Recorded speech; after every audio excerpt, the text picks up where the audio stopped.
Hi everyone. I hope you're all doing well. Hope you all listened to my last podcast about what does life mean to you.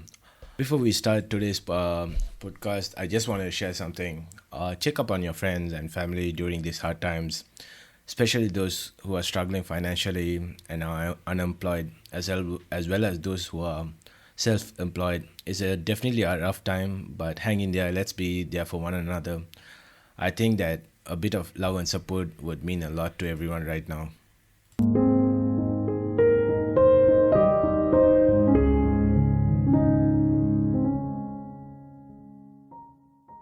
Okay. So, what's good, G? How have you been? And how is the whole Yo, lockdown going? I'm good. Everything is good. Like, I'm just chilling. Like, I'm actually using this lockdown to like work on a lot of things, like music. Just like other of my hobbies that I've never really been looking into because of the whole, work. That because you know how work is like. We're always working on the weekends. There's barely time like to even focus on other things. So yeah, I've used it to like work on other things and then also some more music, as always. Yeah, I heard your track last night. Your freestyle is amazing.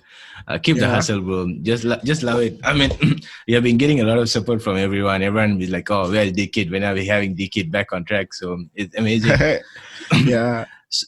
So you're a professional club MC. You're an artist. Yeah. You have produced Yeah. a couple of hit songs such as "Hold Yeah. On Something," Yeah. Angelina, and your recent Yeah. hit "Yo," which has been Yeah. all over Yeah. all over KL. Yeah. Yeah.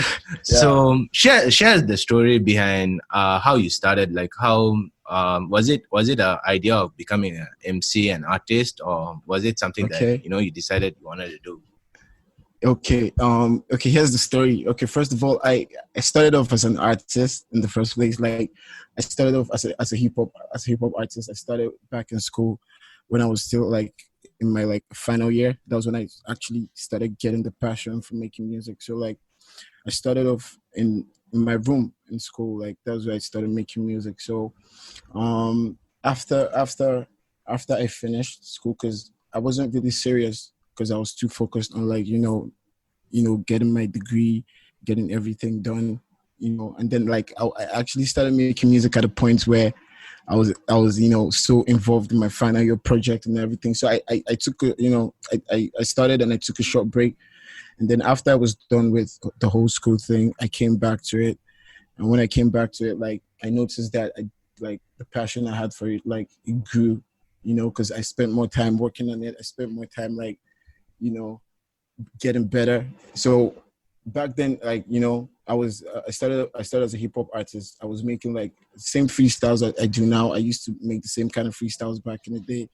So I started off that way. Then, okay, when I officially, professionally wanted to take it on as like as a profession, I was like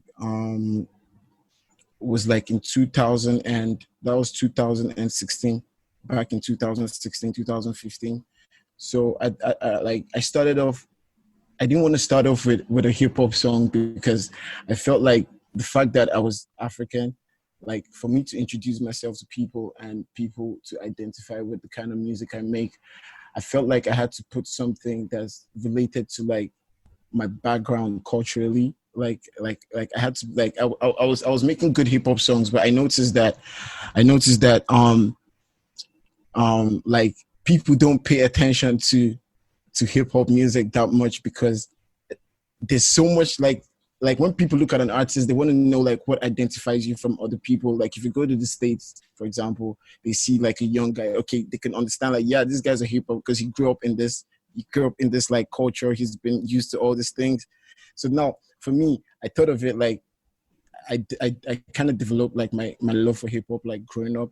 But then at a point I was like, yo, like, I should try to do something that people could identify me by, which is when I now thought of making Afrobeat music. I was like, okay, let me see if I could do some Afrobeat music and see, if I can, like, because when people look at, I mean, I'm African, people look at me, they're like, okay, what sound is it gonna give to me? Like, what kind of sound? When you put out the Afrobeat sound, is easily identifiable. Like they're like, oh, okay, this is different. We've not heard this kind of thing before. Like everyone is like, they're feeling it, everything. So it was really at that point that I started making Afro beats. So like I didn't really put out any hip hop songs at all. I just was doing hip hop as like, let me say I was doing it for fun. But then when I wanted to get serious to the business, that was when I was like, okay, let me take on Afro beats. So when I started it out, and then I met a friend of mine. He goes by his name is Tony Too Dope. He was previously here in this country. He used to work at a club in like the Mansara back then. There's this club called Vogue. I don't know if you ever heard of it. Like no, it was back. It's like yeah, probably you weren't even around because like this is like back in like 2015, 2016. He used to work at this club. It was in like Mount Kiara, the Mansara. It was called Vogue. It's an African club, So like it was one of the African clubs that started popping off in this country, like before any other African clubs. Like, and then the vibes there was like chill. There were students, like, the young people that are like, they're like so, excited about Afrobeat music. So he called me up one day and he was like, yo, he was an MC there. He was the one that was the MC in the club. I never wanted to be an MC. Like, I never even had it in mind. So like, he called me up one day. He was like, yo, man, just pull up with me. Let me like introduce you to a few people in the club. So I came with him, we did our thing. And then he like introduced me as an artist to the people. Like he was like, yo, I want to introduce you guys to my artist friend, Deekid, blah, blah, blah, all that shit, So he introduced me and then he was like, I grabbed the mic and yo, from the moment I grabbed the mic, man, and I stood on the stage, I just felt like, yo, this shit is what I want to fucking do. Like, I just felt like, I was like, yo, this, like, it felt like,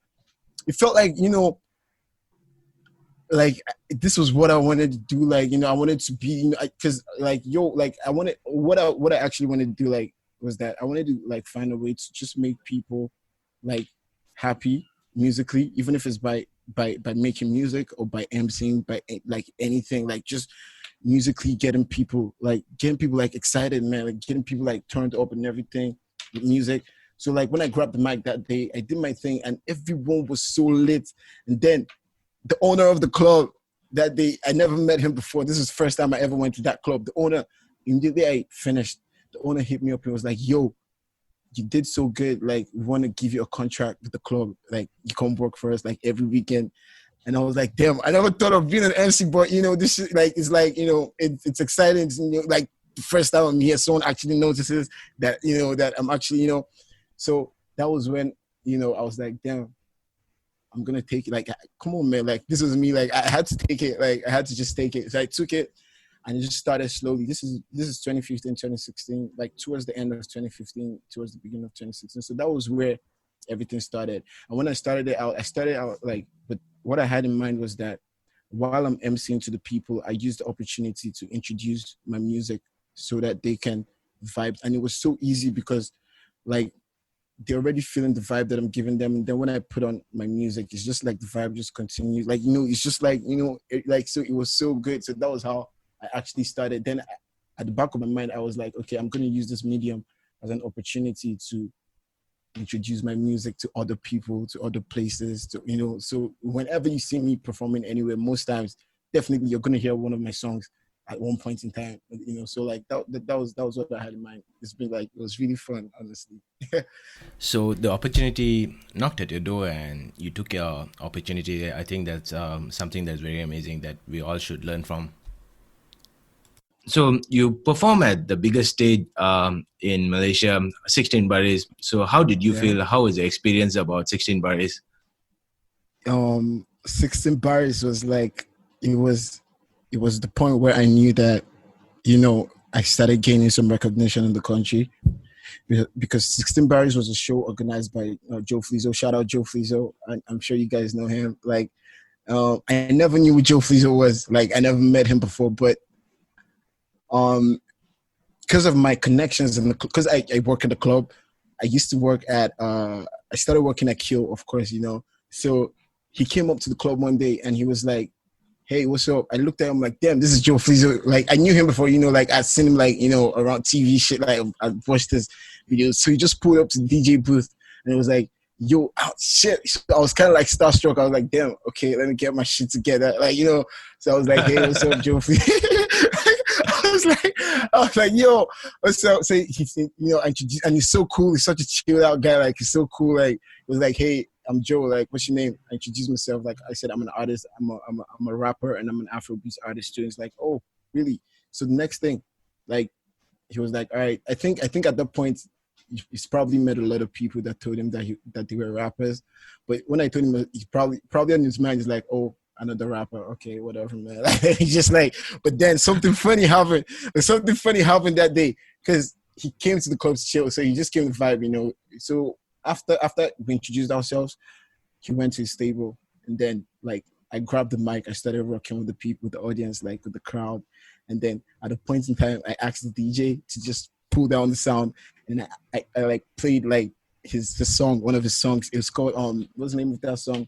The Havoc. It's called Havoc. Yeah. You know that song? So I asked the DJ. I was like, okay, turn this down. Like, let me hype up this. So when they played the song, the way I rapped to the song without his flows. Like, they just put on the beat, and then I rapped. You know, I was rapping to it in Malay and in English, and then at that point in time, like, I caught his attention. That was when he looked at me. He was like, damn, who's this kid, man? Like, who's this young African kid? He's not even Malay. He's out here, like, you know, rapping my rhymes, like, you know. So he reached out to me. Then he was like, yo, I'm having this show, you know, it's called 16 Barrys. I want to put out the best rappers in the country together, and like a cypher kind of thing in the barbershop. When I heard it, I was like, yo, I'm ready to go, man. I'm 100. Yo, like, I was like, damn, like sign me up right now. I'm down, like, I'm down. So, like, he gave me, like, his contacts and, like, his manager's contacts. And that was how I, you know, actually had the opportunity to be there. So I went there for the show, like, for the cypher. It was so, like, it was good. It was, funny thing was that in the show I was the only African in the whole thing. Yeah. Like, it was just Malay. Like, it was just all Malays. Then, like, I was like the only African there. But then I was like, should I even be intimidated? I was like, fuck it, man. I can't be intimidated. Like, this is my shit, man. So I went there, I did it. But the thing is, the energy, the vibe, everything was 100%. Like, I didn't even feel like, you know, any, like, I felt like everyone, like, we're all like a family and everything. So that was how I got to the 16 Barrys. And then after that, we did the 16 Barrys concert, which is one of the biggest concerts, like, hip-hop wise in this country. Like, it was a concert that had like we did this concert at this concert actually was from all the rappers that performed at the 16 Barrys. They put us all together, and then they organized the show. Like, do you know that, like, this concert was so big that the venue they put initially for the show was so packed that people had to start breaking the door to get inside because it was too full. Like, it was at the B, like the B, Kuala Lumpur. Like, you know where the B is, right? Yeah. The small place. So, you know, it's not that big. So that show was so big that people were like breaking in. Like, they had to close the show at midway. They had to, like, close because there was too many people. It was not like they didn't expect that many people. So yeah, that was how I got the chance to perform there. So what Joe Flizzo did was that he organized another show that was actually in a bigger venue and way more people. So the next show he did was in a stadium. That was where, like, everyone came out. Like, it was like, yo, I've never seen a show like that, like, hip hop wise, because the 16 Bars is a hip hop thing. I've never seen something like that. Like, it was crazy, man. So that's how I got that opportunity, and that's how, like, that happened. Shout out to Joe Flizzo one time. It's amazing what they're doing, bringing a lot of talents into under one roof and doing the whole concert thing is amazing, I guess. And I believe Malaysia needs more of that 16 Baris concerts, because that's a platform that gives a lot of youngsters to come in and, you know, showcase their talent. Performing alongside, you know, some of the biggest names in their industry. That's something that's amazing that I think that's something that we need to see more often.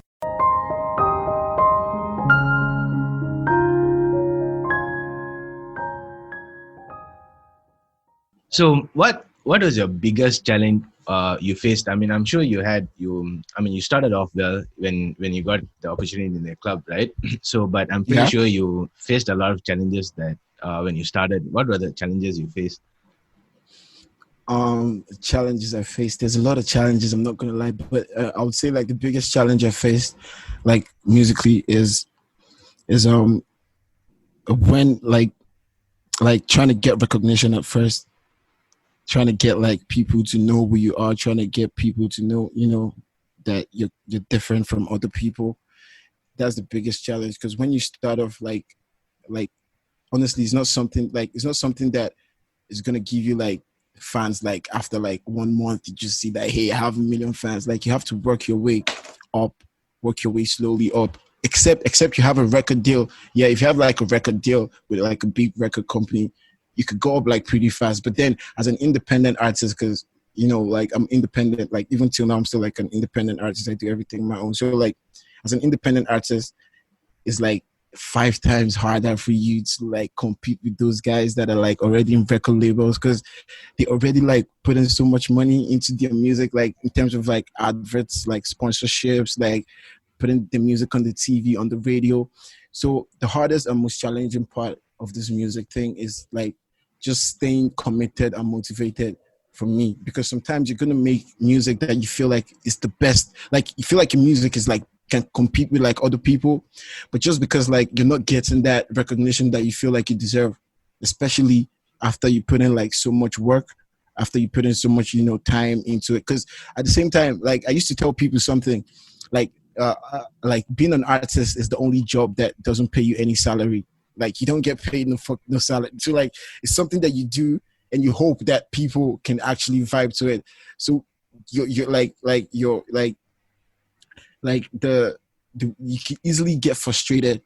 Like, it's one of the easiest things to get frustrated doing like music, because you can put so much time, then like you're not getting any money yet, like nothing, but you just have to keep pushing. Like, it's just being consistent. So I feel like the most challenging part has been like gaining recognition. But I'll just like the best way to do that is to you just have to keep going, as long as you know what you're doing, because at the end of the day, your fans are still going to recognize your music.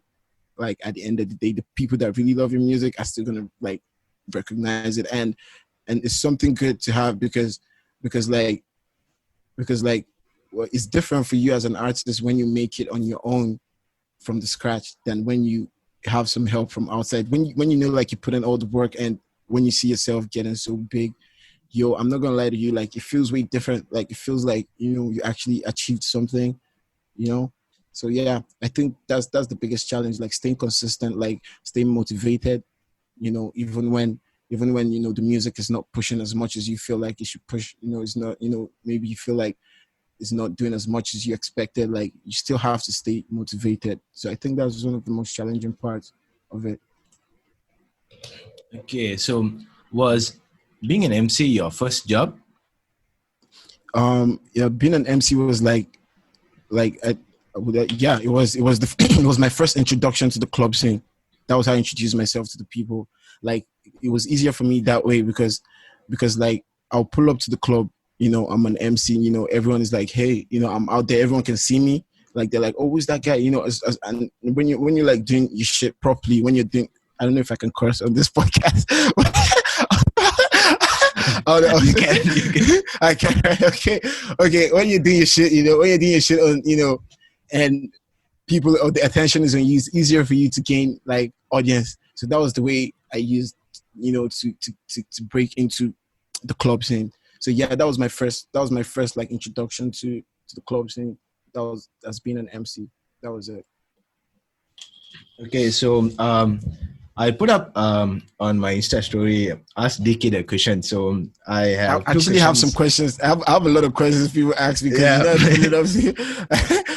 Okay, I'm listening. Just tell me the questions. Okay, after that, I'll give you the questions I have from. All right. So one of this is from someone called Marshall.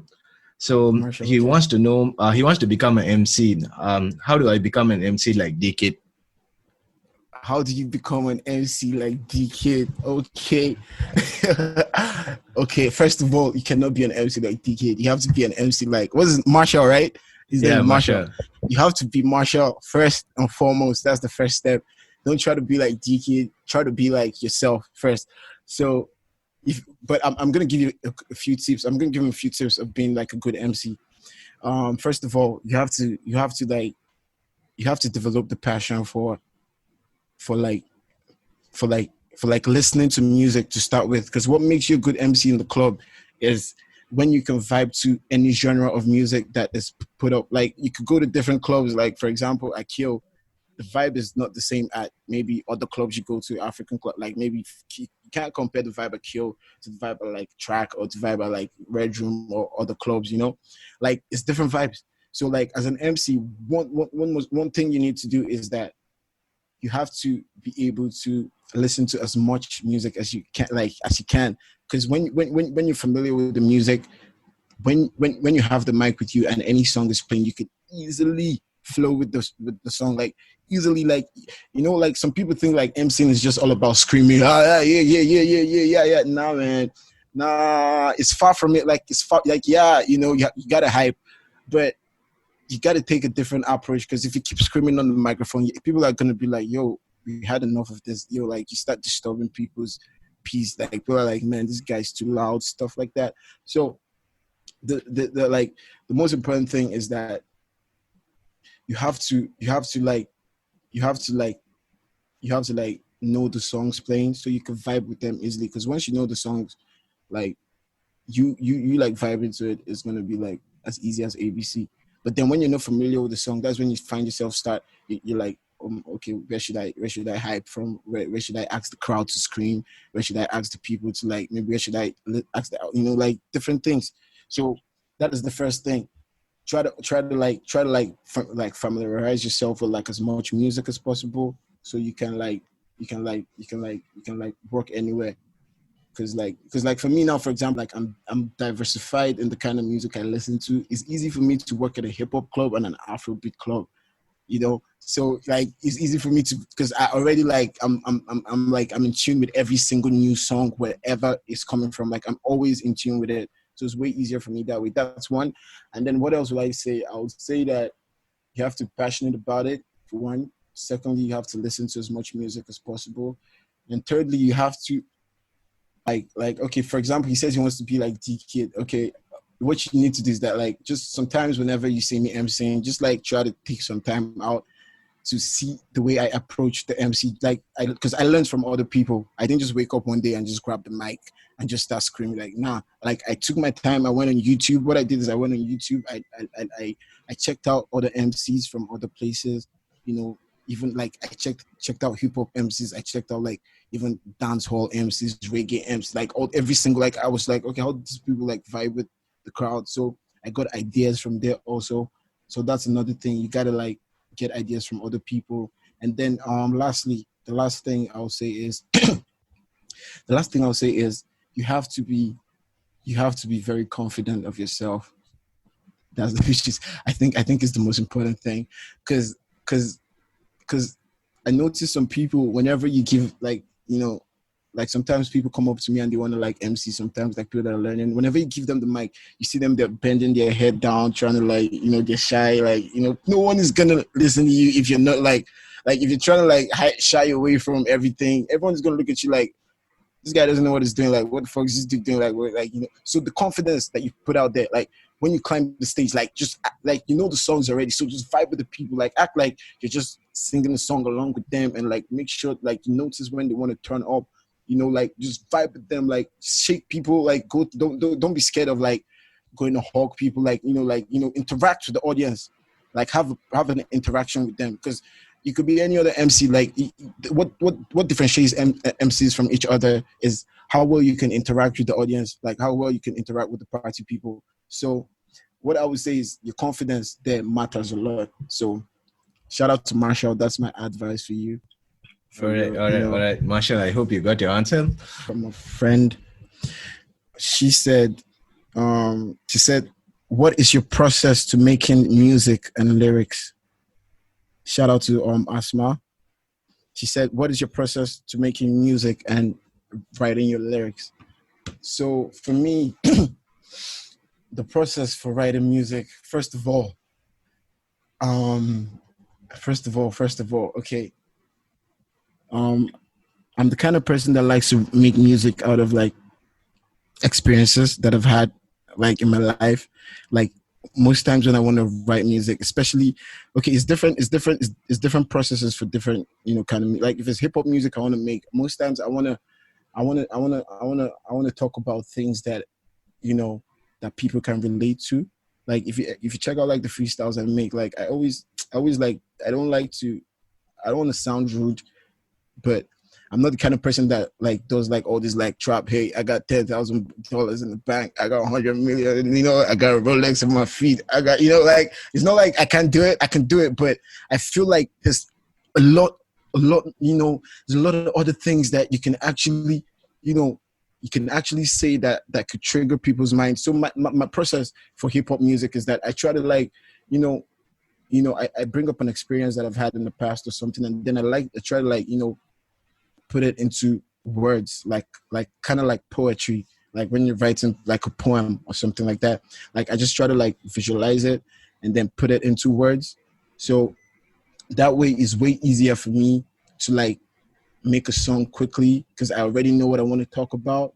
I already know the vibe I want to give out. I already have the topic in my head. So I start with a topic in my head and then I come up with, experiences that I've had that could relate to other people, that other people could relate to and all that, like, and then that's my process for hip hop. Then for Afrobeat music, it's different for me because Afrobeat is not really about talking about what people have been through. Afrobeat is more like dance, like let's dance, let's vibe, like, it's more like the beat, the beat is pumping, you just want to vibe. So for me, Afrobeat is different. Afrobeat, the way I approach Afrobeat is like, I just go with the vibe, honestly. Like, I don't really plan it, like, hey, I want to talk about this, that. No, most times the first thing for Afrobeat for me is I make sure my beat is okay. The beat is like, you can vibe to it. And then I just go with the flow of it. And I just talk about whatever. Maybe if it's a girl, I just talk about some things that are catchy that people can easily like. Because Afrobeat is not that. Afrobeat is more like vibes.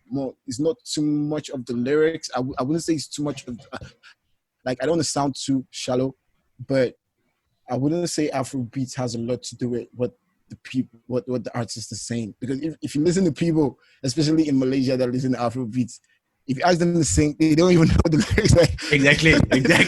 I mean, so when they play all this, oh, I'm African, and then I see all these girls dancing, I'm like, do you all even understand this song? But then it's I think it's about the hype, that everyone listens to it, and everyone is just having a good time with the music and the vibe is good. The beats are the things that get you dancing. So that's the thing about Afrobeats. Like, you got to make sure that the beat at least is catchy to make people dance. So that's how, that's the process to making, music. Shout out to Asma, a very good friend of mine. Shout out to you. Person wants to know if you're single or not.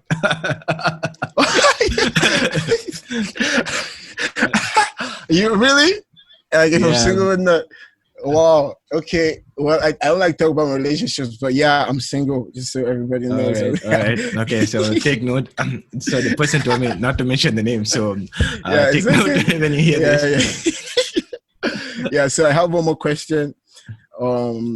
It's from a friend of mine called Ahamed. He says how long does it take you to make a song? Says how long does it take you to make a track? For me, shout out to Ahamed first of all, wherever you're at. For me, like I don't put like timing when I'm making music. Most times I go with like with like the vibe that I'm like, how I'm feeling like inside of me. Like some songs you can listen to it and on the spot you get ideas for it. Like you could record it on the spot there. Like everything will be done like, okay, in 30 minutes. I've made songs in 30 minutes and I've made songs in 30 days. Like, that's how it is for me. Like, it's like that. Like sometimes you can make songs like, so like it all depends on the kind, like how inspired you are at the moment, to make that song. And sometimes also, especially if it's songs that you want to talk about particular things, like you got to take some time to make those kind of songs, like songs that, you have important things, maybe you have a message you want to send out to people. You have to make sure that, you construct every single thing every single sentence, every single line that people can easily understand, you know, understand the message you're passing across. So for me, like, it could be 30 minutes, it could be 30 days, it could be, anything. It just depends on, how inspired I am at the moment that I hear the beat at that particular moment. That is it for me. So shout out to Ahamed. I hope I answered your question. I have some other Okay, questions here. adding to Hamad's question. So the first, I mean, I heard about you because I've been in the nightlife for a while now, and I heard about you way back, but we never personally met. Till last year October mid something. So Yeah. the first video I saw of you was the freestyle you did for Sudan and Nigeria, during the crisis. Yeah. So I saw everyone was sharing it. Shaggy, Moma, Yeah. I saw Kyo, sharing. So I was like, okay, let me hear it out. So who's this guy? Who's this guy? Who's this MC around? Yeah. That was the first time. First time I heard you, I was like, oh damn, okay, this is interesting. So Yeah. okay, so when you came out with the song, the freestyle for the message to Sudan and Nigeria, was it Yes. something that like, okay, was it like, did it come out like, okay, this is happening, I want to send a message to the people, or was it like, okay, I want to do this? Okay. That particular freestyle I did it because it happened at a time where there was the killing in Sudan. Remember the killings that were going on, the blue for Sudan thing, that everyone changed their avatar to like blue to send the message across, to to send like the message about what was going on in Sudan and everything. So it was like when that was happening in Sudan, at the same time in Nigeria, there was like mass killings going on, like even from where I grew up from, like there was like ethnic like clashes between people from different tribes. Like there was a bit like like just basically like people like attacking themselves, like as black people, like as Africans, as black people, as people from the same community. Like I was like, I was so touched when I saw, like, because there were so many videos that were circulating. There were a lot of things. There were a lot of people were saying a lot of things, like you saw like videos that were really like gross, like people getting shot like live on video. Like when I saw that, I was like, damn, like I'd never talked about any situation like that before, like like when it comes to like things that are currently happening in the country, in my country, or in Africa. Like I'd never done something like that. So I thought of it. I was like, maybe I can lend out a voice. Like I can, like, because people were honestly losing hope, man. Like a lot of people, even like my friends here, like some Sudanese, like they'll keep like getting worried. Like you see, they're worried like about their families back home. They're worried about if their brothers or their sisters are involved in it because of how serious it was. So you could sense there was a tension, like there was tension like everywhere, like amongst people. So I thought about it. I was like, like as an artist, like there has to be a way that I can, lend out like a helping hand, even if I don't have as much money to send to anybody, anywhere or anything like that. Like there has to be a way to like lend out like my voice, like at a time like this. So I thought about it. I was like, okay, let me say, let me put together, like, I don't necessarily call it a freestyle. I call it like, I feel like it's more like a poem, honestly speaking. Like I felt like it was more like a poem, because if you notice, like even in the freestyle, I wasn't really concentrating on beats or whatever. I just put out like, I just wanted people to hear what I had to say about, I just wanted people to get the message. So I wasn't going after like putting out a song or a freestyle that, everybody's going to be like, oh my God, let's go and download it. It's not even on, downloadable. It's just like a message to my people, and, that, okay, this is getting too much, but we still, we still can, come out of this success. Like we still can come out of this without, without having any regrets. Because like, it was like, at a point in time, a guy died in Sudan. Like a friend of mine was friends with the guy, and I heard the guy had visited Malaysia before. Like, and I kind of feel like I'd met the guy before, but I never really got to introduce myself. So like all those things together, like was what like pushed me to like do that freestyle. Oh, not freestyle. It was a poem, actually. It's not a freestyle. I mean, that's beautiful. That's beautiful, man. Yeah, I mean, it was indeed, it was a very, very strong message, because when I heard it, because if I'm not mistaken, Kyo shared it, and then so I was going through their story, and then I saw this. I was like, okay, wow, this is something that we really need right now, because I mean the whole world was in favor of the people of Sudan, and everyone's struggling there. I mean, I hope things are better right now. So, okay, keeping all our professional side, let's talk about Deekid as a person. So, what's your favorite food? What's my favorite food? Oh my god. Okay. My favorite food is I'm African, man. So I got my favorite food gotta be from Africa. Like I can't first of all, I like all kinds of food, but favorite would be like I don't know if you ever heard of this jollof rice. It's I have tried it once. I tried it once. That is lit. That shit is lit. I'm not gonna lie to you, because I grew up, eating that, and I used to have it the standard way of preparing it, like even from when I was young till when I grew up and I learned how to make it myself. So it's like my go-to food anytime of the day, morning, afternoon, anytime, like I can eat it. So that's my favorite. Jollof rice. For anyone that is not familiar with it, listening to this podcast, go to Google and type in jollof rice. It's JOLLOF JOLLOF jollof and rice. So just type it out and then try it out, man. I promise you. I actually tried it at this restaurant near to Chowkid, if I'm not mistaken. So one of my African friend took me there, and he was like, "Oh, Sizan, you really have to try this." So I tried it. It was nice. So okay, you as a person, so you work. You're working. You do your music. Let's say during your daytime, and you work as a club MC at night. So all this apart, how do you manage your time? And you're someone who's very fit. You work out and stuff. So how do you manage your times with all this? Okay. Time management for me is one of the most important parts of my life, because I have so much going on with me, like in terms of the club, the music, my personal life, and I'm still just in case people don't know, I'm still I'm doing my MSc right now at the same time. So it's a lot of things. So if I don't plan my time properly, I'm definitely not going to be able to keep up with all those things at the same time. So what I do is every morning when I wake up in the morning, I have this routine that I've always had since I became an adult, I guess, since I turned 19. What I do in the morning, first thing I wake up is I get a pen and a piece of paper and I write down the list of things I want to accomplish in that particular day. I write it down on the pen. This is literally, I'm not even joking, literally put it down. And I go through the list after I finish everything I want to do, before I start even having fun with anything like social media, I must achieve every single thing on that list.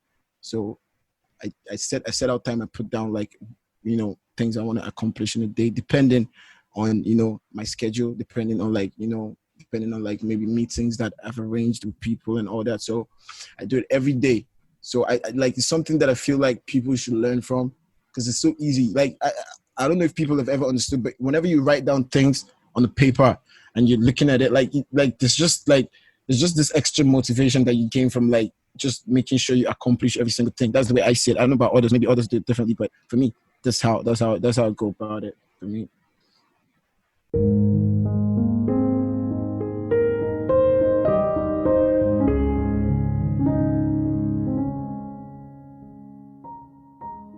How is the clubbing scene in KL right now?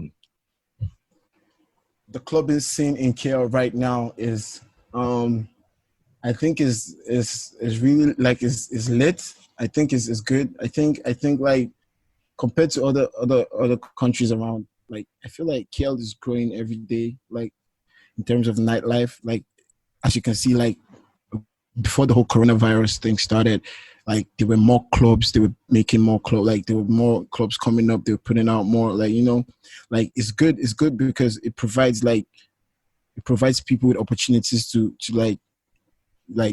get jobs, not just jobs, even opportunities to showcase talents, to whatever, I feel like the nightlife here has been very good, and and it's been growing really fast. It's been growing really, really fast. I'm starting from the different clubs, have different vibes. That's another thing. Like the vibe you get from Kill is not the vibe you get from Red Room. It's not the same vibe you get from Track. It's not the same vibe you get from Kings, whatever you like, like it's not the same vibe you get from Dragonfly. So like it's the good thing. Like you can wake up on a Wednesday and you feel like, oh, I feel like going to Kill today. I feel like going, like you can easily choose in your head, like, okay, how do I, like, where do I feel like I'm going to have the most fun? So the fact that you even have that many options, like to even, wake up and be like, oh, okay, I have like 6 options. Where should I go? Where should I go? Like, it's like something really like that I'm really happy about. I'm really, really happy about it. So I think it's growing. The nightlife scene is growing, and shout out to the government, also the Malaysian government, because like they've given us a bit of freedom to do our thing, because like, unlike like other countries are a bit restricted with all this nightlife. But shout out, man, to the Malaysian government for giving us like at least somewhere like Trek where we could like party, think like So I think it also has to do with the government to like supporting the whole movement and everything. Because if they really don't want us to party, we're not gonna party, man. Let's just face the facts. Like, so yeah. So everything, starting from the government to even the people that are in charge of the clubs, the managers of the clubs, like Sanjeev. Yo, I gotta give Sanjeev a shout out, man. Sanjeev is like my god. Sanjeev is one of the, like, I don't know, like, he's one of the most creative people I've ever met in terms of this club business. Shout out to Sanjeev. Like, he, in terms of like, if you look at Kill, like, I feel like I'm not trying to shade any club. I'm not trying to throw shade at anybody, but I feel like everybody is trying to be like Kill, like somebody, like Kill's like the ultimate, like, like this is the classiness of the club, everything, like from the way you get in, from when you get into the club, like the organization, like making sure that everybody is like legit, like, you're safe. The security is good. The sound system is on point. Like, like, shout out to Sanjeev, man. Like, they did shout out Godwin too. Shout out Godwin. Like, the both, like, they did such a great job, at that club. So yeah, and shout out to other clubs too, not just Kill. Shout out Track. Shout out to Red Room. These are clubs that I work at sometimes, like Kings. What other club? Iron Fairies, like Dragonfly. Like, shout out to everybody, even all the way to Banksar, Six, Baratas, everybody, man. Like, everyone is doing a good job, starting from the managers to even down to the bartender. Like, everyone is contributing in one way or the other to make sure that the nightlife is perfect. So that's it. It's pretty good. Okay, so what is your favorite moment as a club MC? My favorite moment as a club MC. Well, let's put it as your favorite memory as a club MC. My favorite memory as a okay, I gotta think a bit for that one. My favorite memory as a club MC. My favorite memory. I think it should be the one in October. Which one was that? Can you remind me? You remember we had 3 public holidays. Oh my god! Yeah, that was one crazy night, man. I had to, like. At Q on Sundays, we close guest list at 1, right? So after 1 is normally the cover charge. So at that point, we had about still 200 to 300 people standing outside. Are you serious? Yeah, we had. And then I was texting Sanjeev. And was it 1 o'clock already? Yeah, it was 1. And the queue was never any good times on Q Sundays, though. A lot of good times. Yo, listen, Q Sundays, shout out to everybody out here. But if you really want to enjoy yourself on a Sunday night, I promise you it's a kill. Shout out to DJ Moma, man. Shout out to DJ Shags.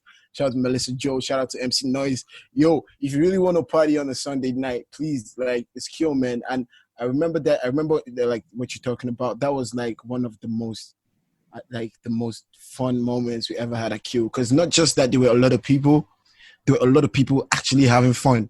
It's different when you have a lot of people, everyone is just standing and like looking like, oh, what the fuck is going on? Like crowded, like, oh shit. But the club was crowded and everyone was still having so much fun. That was the beauty of it. Like, it was so, that's actually like truly one of my favorite moments. Like, especially about Sundays, right? One good thing that I love about Sundays, like, although I do other nights, but like Sunday is my favorite night, man. Your to be favorite honest, night, yeah. Even if let's say we have half of what we normally have, and I still see, you know, all the girls, you know, being on the dance floor. Everyone is just vibing for the music. You know, everyone is on the dance floor. So let's say, you know, we have half, like only 200, 250 packs. Everyone is still enjoying. That's something that Afrobeat is doing. To be honest, that's what Afrobeat is doing right now. So, I mean, if you want to hit on a girl right now, you got better listen to Afrobeat, because she definitely, definitely gonna hit. Yo, legit. Yo, listen, you want to date any girl, just make sure you have your Afrobeat playlist on check. For real. I mean, you better listen to it. So, you know, it goes with the trend where, you know, you want to hit on a girl, you better listen to Afrobeat. So that is how, you know, Afrobeat is doing right now. So, I mean, it's amazing. It's amazing. Okay. And another thing before you go to the next question, like, shout out to Kyo for actually dedicating the night for Afrobeats. That's like that is something that I can never thank them enough for, man. Like, because that's why I still say people want to be like Kyo, because Kyo is like one of the clubs that they understand this whole music nightlife. Like, Kyo has nights for techno, trance, Afrobeat, hip hop, like, you know, like everything, whatever music you want to listen to, there's a night for you there. Like, you get, like, there's a night you can, like, and you know, in terms of like the guest performing artists, the guest DJs, like, yo, like, shout out to Kyo, man. And I feel like every other club should be able to expand like that, like, you know, like make nights for like different nights for like different, you know, audiences, because not everybody wants to listen to hip hop art, not everyone wants to listen to Travis Scott, of course, not everybody wants to listen to, you know, all this hip hop, because I feel like the club scene here is too like saturated, is the word, saturated with hip hop music. It's too much hip hop music, and like, it's like the same shit you hear in this club, you go to the next club, you're hearing the same shit, you go to the next club, you hear the same shit. Like, you know how many times people complain to me about like that they're tired of hearing the same shit, basically. Like, they want new stuff. So I feel like the best way to tackle that issue is to like just diversify your music, you know, playlist, like give different nights for different, you know, audiences. And that way, like, you get more people, you get more customers, you know. So that's just my advice.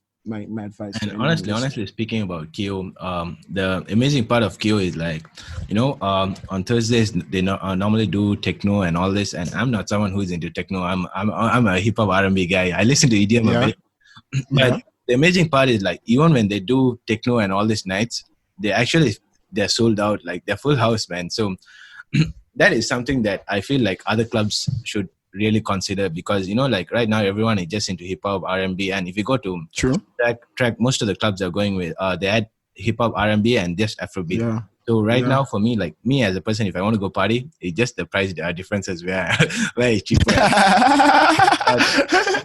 For me to go like, okay, you know what, I really want to go to this club because of a night or because of the music. Right now, it's like the choices are so much that you don't really do. But when Kyo throws in a party like on Thursday night, you know, where they're having techno and all that, so you know, it's like they have the crowd that comes in, and they go out, you know what, let's take the risk, and they're doing it. And I feel like KL, the only thing that KL clubs right now are lacking is just that, the minute of just that choices to customers, you know, just like, exactly, is something that I think KL definitely had to work through. So you performed at Lim Kok Queen, right?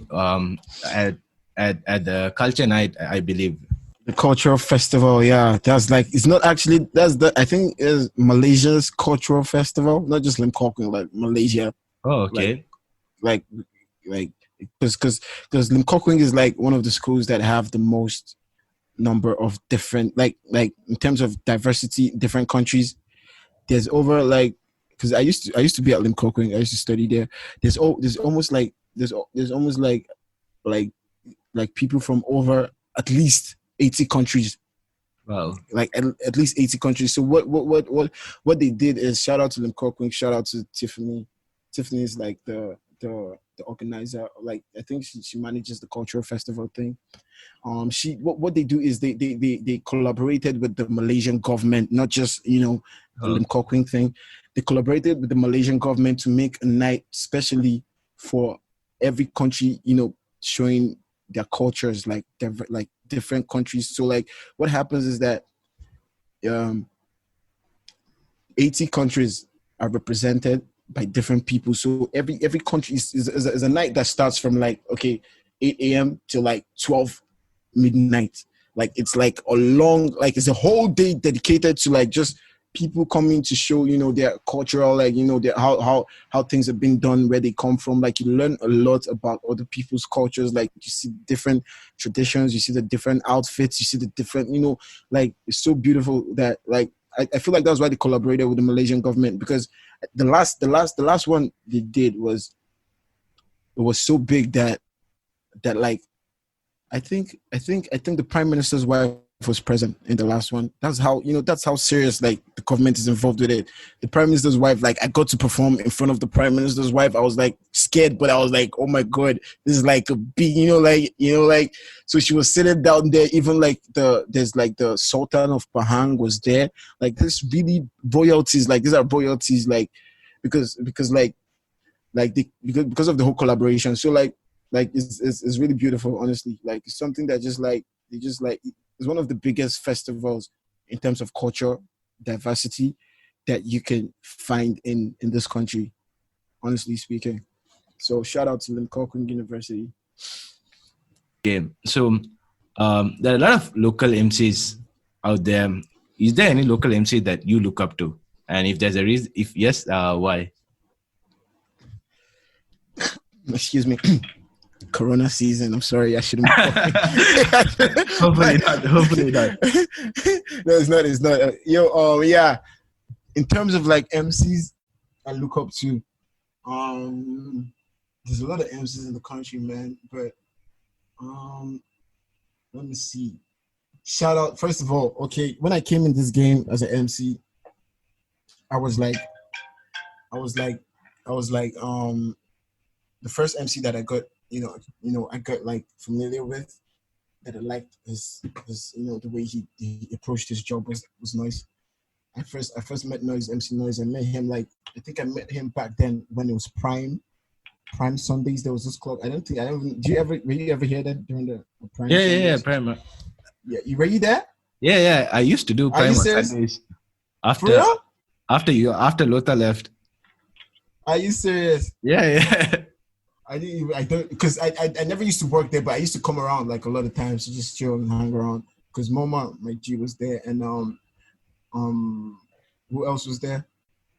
Moma was there, and then Noise was there. So when I met Noise through Moma, so Moma introduced me to him, because it was like, hey, this is my this is an MC, this is like one of the biggest MCs in the country. So I met him, and then I saw the way he did his thing. Noise is if I have to give it up for any MC in this country, one is Noise, two is I like Ash. I don't know if you know like Ash, MC Ash. I like Ash. I like Noise. I like Ashton MC sometimes. I like him. I like this guy, my boy, Ginger Boy. Ginger Boy, man. Yeah, Ginger Boy. Yeah, I like him. He's one of my, like, I'm just telling the MCs that I really fuck with. Ginger Boy. Sometimes also Lil J MC. Sometimes I also like. It's good. It's very good. So yeah, I hope I'm not forgetting anybody. Like, yeah, these are the MCs that I really like. Enjoy being around, like trying to learn, because this whole MC thing is a never ending process. Like, you gotta like get better every time. Like, so every opportunity you get to hang out with an MC, you can learn a lot. Like, you can learn new things. I learned a lot from a lot of like different MCs. So yeah, those are the MCs that are like, that I like in the country. So where do you want to see Deekid as a brand in 5 years? Deekid as a brand in 5 years. Oh my God. Yo, honestly speaking, like, I see myself in 5 years being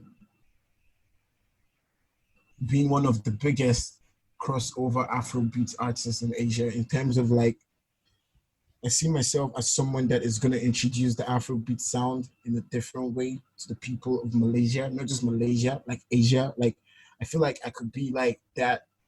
I could be like the introduction, like, okay, like trying to introduce the sound. Like, I feel like I could introduce the sound very well to people around here, and not just Malaysia, like Asia. So I see myself like being like one of the biggest crossover Afrobeat. When I mean crossover, I mean like biggest artists like African, Afrobeat artists that's pushing the Afrobeat music here in terms of like, and I feel like in the next 5 years, like Afrobeats may take over as the number one most listened to. So, because the thing with Afrobeats is that like it's like you never know when you're gonna catch the vibe, but you just see yourself catching the vibe. Like, like you can hear the song today.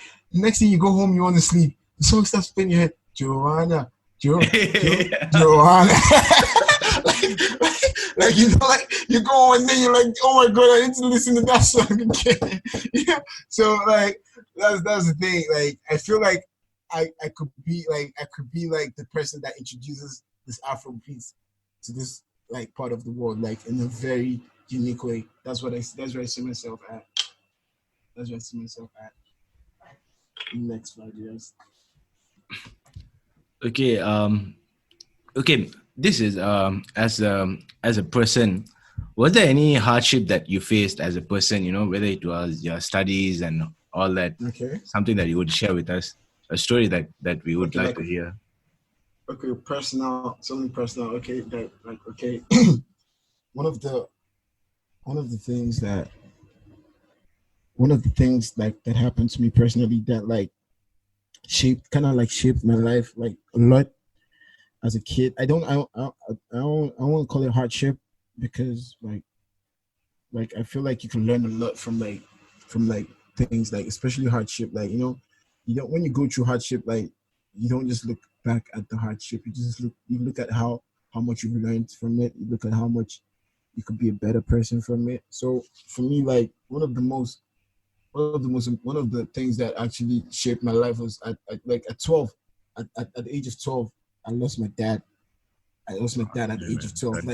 Like sad. I know, but like there's no need to be like sorry, so like this was a long time ago. But like that was one of the things that like made me understand that, it made me just look back and understand that nothing is ever gonna be given to you, like handed to you for free in this world. Like it was like, okay, like because my dad was someone that always used to tell me like how important it was for being like how important it was like being a man of your own, like being your own man, being your own person, like so it taught me to always not lean on people that much because I wasn't really dependent on a lot of people. Like it just taught me to be very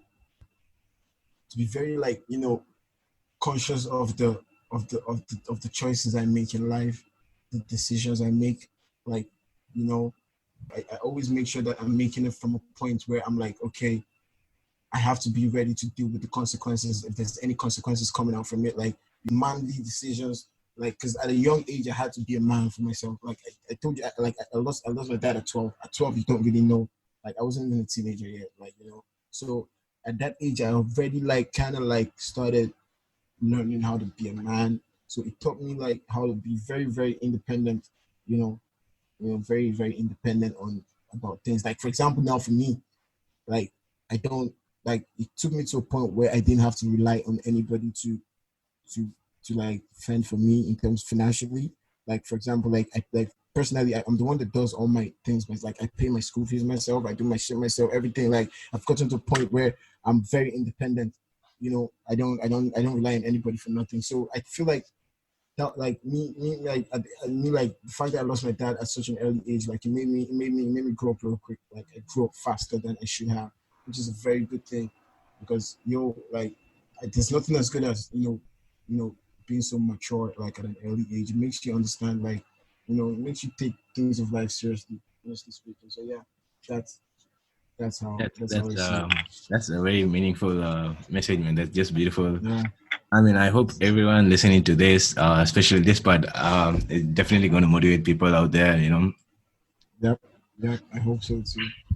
Okay, so okay, this is a personal question that I wanted to ask. Okay, so there are a lot of club MCs, club MCs out there. Everyone has their own way of vibing and all that. But at times, let's say we are doing a night. We have two MCs. They're just coming and chilling at the night. So Okay. you see the MC is like, okay, one takes the mic and he does his thing, and the other one doesn't Yeah. feel comfortable. He does his thing, and there's a bit of clash. That's what I feel, between MCs. I mean, I believe Not it. just MCs, not just MCs, but DJs too. Yeah, That kind exactly. of clash. DJs, they come in. I think is I don't know if we should call it ego, but Okay. Yeah. No. Yeah. Yeah. Ego is part of it, of course. Part of so it. I mean, what do you think about the whole thing? Because Clash, the whole clashing thing and yeah, everything. Okay. About the clashing thing. First of all, like as someone that is a DJ or MC, whatever you do, like if you're working in the console, like it's part of the people that are like part of the entertainment. That you need to understand that you cannot run the night alone as one person, especially if it's a big night. First of all, like you should understand. Okay, for MCs you can run the night alone, but as a DJ, most times they're gonna pair you up with somebody. Okay, but okay, let me approach it from an MC point of view. Let's say you have two MCs in a club, like they're supposed to be in the same night. For me, the way I do it is first of all, every MCs are located. The timing is already allocated before the night. Oh, you're gonna do from this time to this time. You're gonna do from this time to this time. So for me, the whole clashing thing, like wherever I find myself, okay, let's say I get into the club and the club starts at 11 p.m. And then it's till 5 a.m. in the morning, and maybe I've been given a set for like 1 a.m. to 3 a.m., which is right in the middle of the night. Those sets are different. First of all, everyone wants to work in that, and everyone wants to be hyping up at the point I where mean, everybody is in the hype club, like the peak main. hour. So So now you see that's where the clashing thing comes in. The clashing thing comes because like there's two DJs now on the list. The both of them want to be like, yo, I want to be the one that's gonna be working where the whole club is hype, because that's when they actually notice the person when the club is hype. They say, oh, that's the DJ killing it. Oh, that's the MC killing it. Oh, that's the. So everybody wants to be the one that's hyping up at that point in time. So that's where the clash is coming. But for me, the way I say it, like even if you're given the even if your timing is when you're supposed to hype up the club, like for me, when I started MCing, I was the one that used to like start at those times, like when I no one knew what I was. Like I had no problem doing it. So I feel like when it comes to this MC thing or DJ or whatever, like everyone knows when they all started. Everyone knows who started before them. Like I feel like the respect should always be there. If you meet someone that has been in the game before you, like someone that has been in, someone that has that has been doing all this before you, like you need to give them that respect. But at the same time, also there's times where like you could be paired up with someone that's been in the game way longer than you, but then from the entertainment side, maybe the instruction given from the club is the other guy has to take the front stage instead of the main guy. Like sometimes it's like that. So you can't help it when it's like that because it's an instruction.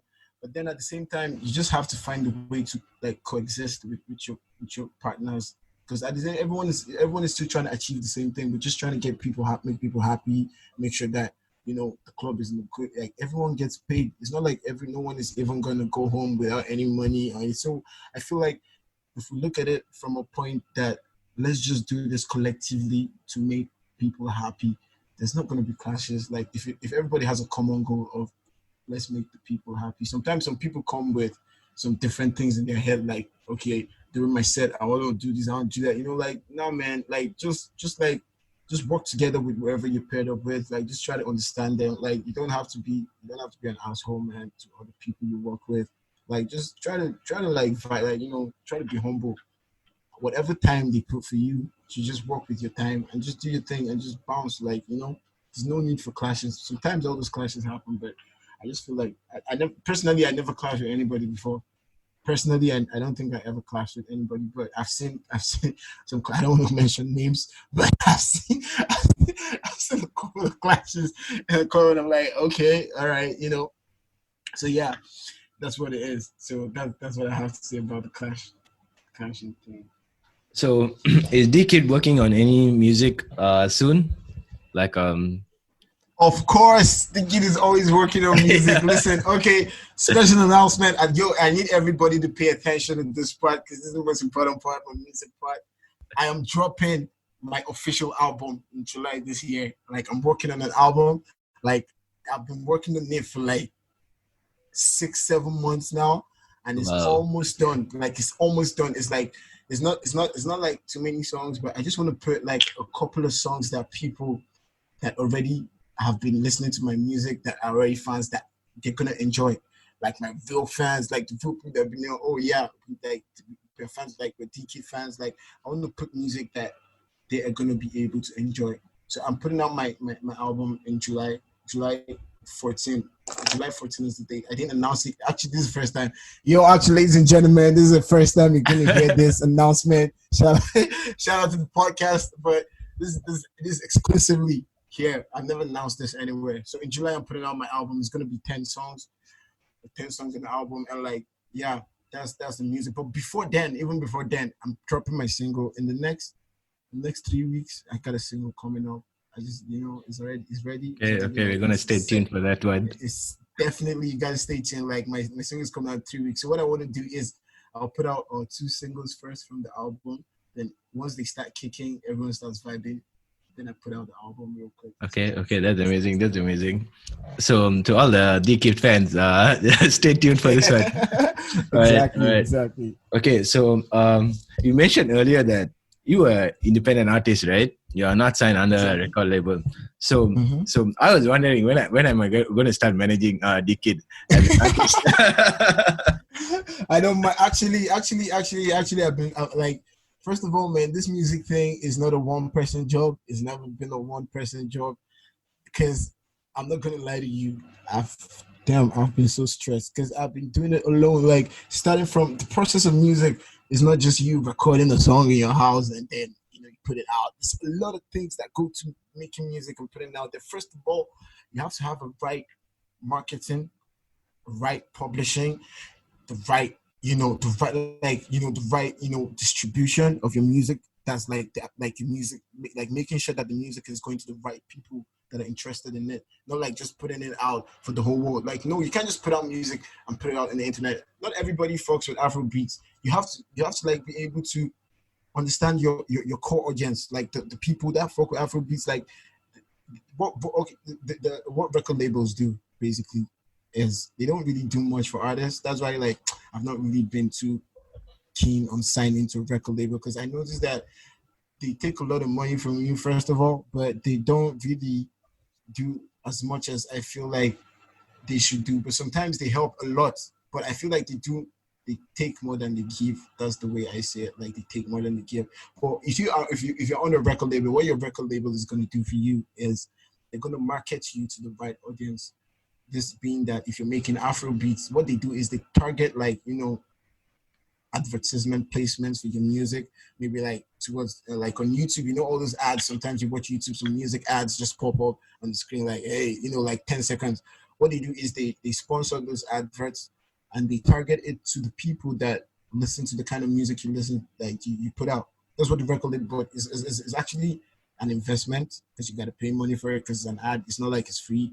But then when you can put out your music to the people that are interested in it, you have a higher chance of gaining more fans. One, you have a higher chance of your music being spread across. Because one thing with music spreading is, you can't just really, you could have one person that likes your music, and from that one person, you could have 100 other people that are gonna like it. If I'm a human, like for me now, if I introduce my a song that I like to a friend of mine, I'm like, yo, check out this track, man. I just heard it.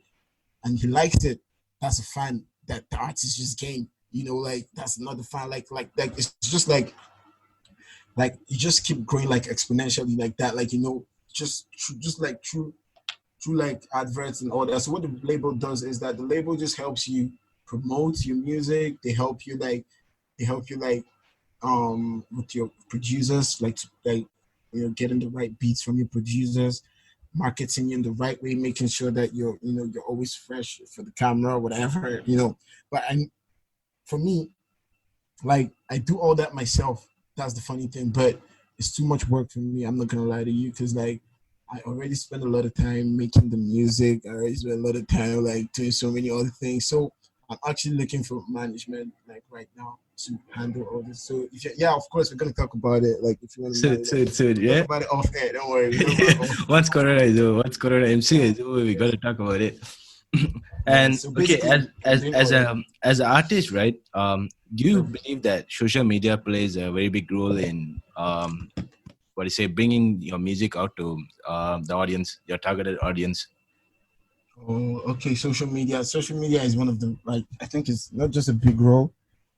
I think is the number one. Is the number one like source because we right now we're in the modern age. Like technology is taking over everything. Yeah. Like okay, let me give you an example where this is coronavirus everywhere. No one can move out, right?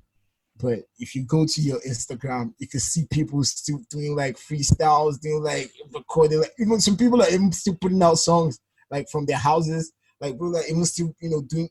The other day I saw what's his name, the guy from the Ray Shremmer group, Sway Lee. He was doing a concert in his studio, and there were like 200,000 people watching. Like Yeah. he, from like he was just performing his songs from his house, and making it look like a concert. Like, and there was so many people tuned in. So that alone, things like that. When you see things like that, you can tell that man, like the whole game is changing gradually. Like everything is going in. Like technology is taking over everything. Like social media is like back in the day, it was so hard for you to find an artist that's so good.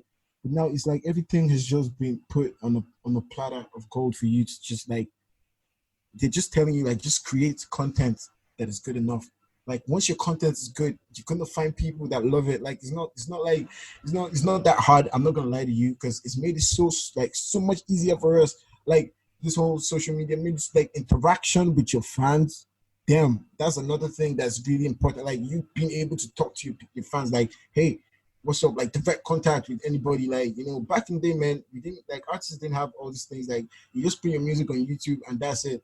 You just read the comments. But now with all this, Instagram, Snapchat, TikTok, like we're seeing like songs are getting like popular just off TikTok. Like just because like this song's like getting big. Like so that alone should just tell you that the whole thing is changing. Like everything is becoming like more technology driven. Like social media is taking over the whole like everything, honestly. So I think that social media plays a very big role, if not like 80, 90%, at least 70% at least 70% of making an artist like big. Like social media is definitely so it's like anybody that wants to actually put out stuff, the best thing to do is just start from your social media page and just put out content. The more you put out stuff, the more people are going to vibe to it, the more people are going to interact with you. So yeah, I said a simple question is how old are you? Shout out to Sharon underscore 452 on Instagram. He says, how old are you? I'm 26. I'm gonna be turning 27 this year. At what age did you start making music? I started making music at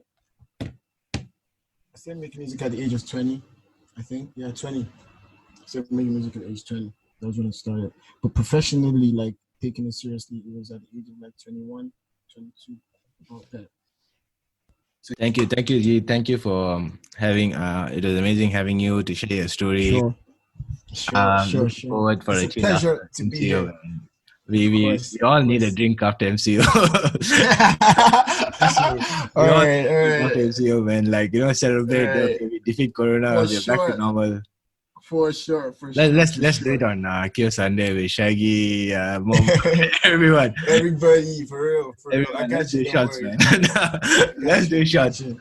I got you. I got All you. right, homie. Thank you All so much. right, bro. Thank you. Much Thank love, you brother. so much. All right, shout out. Thank you. All right, bye. All right. To Deekid for being on this podcast. Thank you so much. All the best to you, brother. Hope your music becomes a hit. We're definitely going to stay in tune for your next album. All the best, and thank you for everyone who listened to this podcast.